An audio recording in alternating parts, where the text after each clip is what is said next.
Hey there, everybody. Welcome back to the channel RVCCIS.Info, where faculty representatives from Rock Valley College's Computers and Information Systems Department talks to you, our community at large, about things roughly having to do with computers and information systems. Howdy, everybody. Joining me, as always, are Jim and Stephanie.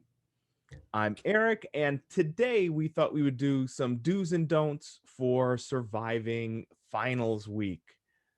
Does it seem weird to anybody else that it's already finals week? Can't believe it. Man, Mm-hmm. Cannot believe it. it's Can gone I right. jump in first? Yeah, Yeah, go absolutely. for it. Okay. All right.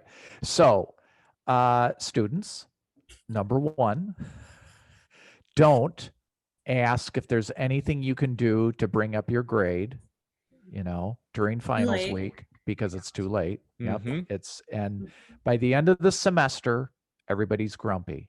You're grumpy, students. Teachers are really grumpy at the end of the semester. We're done. We've had it. Yep. So yeah, don't ask if you can bring up your grade the last week of class. It's too late. The second thing, number two, Number two. don't ask if you can do any extra credit Mm. during finals week. Number one, we don't want to grade it. Yeah. I'm really with the fingers today, Number two, it's too late. It's just too late. Third one, okay, is when you have a test and you have to take it online, don't use that excuse or wait to the very last minute of when that test window is open, and then invariably either your computer crashes or the internet goes out. Right. Right. Your teacher will be extremely unhappy and probably penalize you with lots of points off your final. Mm-hmm. Yeah. Those are all my don'ts. Yeah. Well, those are pretty good ones. Those are Okay. pretty good ones. Yeah. And especially since you're in the CIS program, I'm like, you do not get a buy on that. Right. Yeah. How about do give yourself enough time to finish everything? Mhm. I was like a world-class procrastinator too.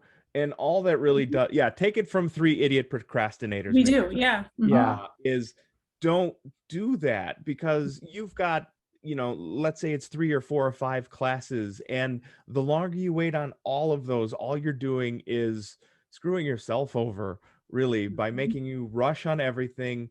It ruins your concentration. Your product isn't going to be as good.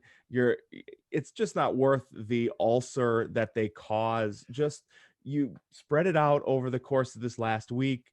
If you have 5 classes, that's a day and a half for everything, and just really stick to it.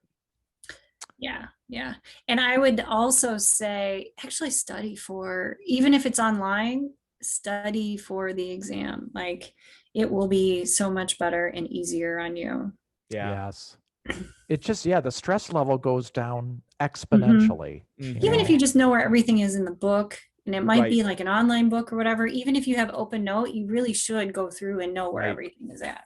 So you can Yep. quickly get to it. And, Mhm. Yeah, I wish I'd have known that in like regular school before I got to grad school and discovered that. It was like, oh, that would have made stuff so much easier. Mhm. Yeah. Yeah, I know.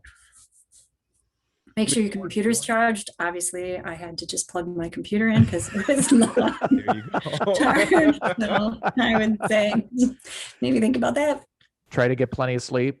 Oh, No, I know That's it's an true. And oxymoron actually with finals. eat beforehand. I mean, I've actually had a student, she passed out because she hadn't eaten. It was finals week.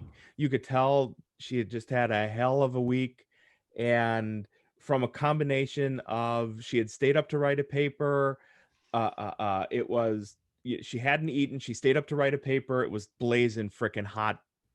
It was at a school with no air conditioning, and everything just came together in a perfect storm.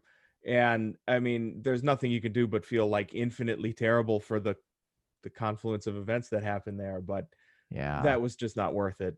Oh, no. no. You know, this was a long time ago.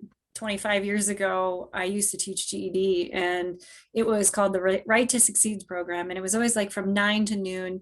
And GED testing was, right around that same time. And we would always get, even if it wasn't the most nutritious, but we'd get donuts and bagels and all Yep. sorts of stuff. And we'd bring it in for breakfast the morning of the test so that, these kids weren't hungry when they went into the test. It's crazy important. Yeah, your blood sugar needs to be Mhm. elevated a bit, I think. Yeah. Yep. Brains don't work if they don't have everything ready. So it's Yeah. absolutely the case. If I could be negative one more time, Sure. don't use your phone if you're going to do a test. Don't use your tablet if you're going to do it. That does not work as best as a laptop or a desktop, a genuine stand-up computer. I cannot tell you how many students, oh, I've only ever looked on my phone for that. Mhm. It's like, why do you want to suffer so bad? I know. One of my close friends and I were out shopping, and I'm like, "What are you doing on your phone?" And she goes, "Oh, I'm taking an exam for school." I'm like, "What? We're out shopping, doing things to take an exam." I'm like, seriously, this is why you didn't pass the last time Mhm. and why you're not going to pass this time. Like, and she just giggled at me. Probably. And invariably didn't pass. Like, okay, this is why we're friends. You're laid back. So that's another piece of good advice besides the phone. Don't be grocery shopping or clothes shopping or shoe shopping while you're taking a final exam. Yeah, don't be distracted. Right. Any other ones? I feel like we've been overly negative. All the don'ts. I know. Well, we did the breakfast, eat food, That's and true. That's true. sleep, and all that. So Get you're out and right. get some exercise a little bit. That'll help freshen up your brain. So, Absolutely. I know we've mentioned it 1,000 times, but stick with Stephanie's tomato. Is it tomato timers? Is Oh yeah. that right? Hmm. And really, that helps a lot. I've been doing, because we're all stuck here, my dungeon office, etc. And I really do. I can't do 20 minutes for the timer, so I do 40 because that's enough time for me to grade one thing or make one video. Yeah. And then I'll get up and do something for 10 minutes, and it really does help. Yeah. Yeah. It does. It's amazing, especially if you have like ADHD or ADD. It keeps me on task so well. That's a pretty hard thing. me too. Yeah, same way. So there you have it from your 3 most squirrel-like instructors, do's and don'ts for success here or for surviving the week of finals. Go ahead and leave us a comment if you have any other strategies for surviving finals, whether or not that be like copious amounts of caffeine or cheeseburgers or whatever it is that you do to survive. Those are potentially all helpful. While you're down there, please feel free to hit subscribe. You can also hit like in that bell to be notified of future content as it becomes available. You can also follow us on social media. We are at RVCCIS.Info on Twitter, on Facebook, on Anchor.fm, and here on YouTube. So on behalf of Jim and Stephanie, myself, Eric, and the rest of the Rock Valley community, stay safe and stay sane out there, everybody, and good luck on finals. Mhm.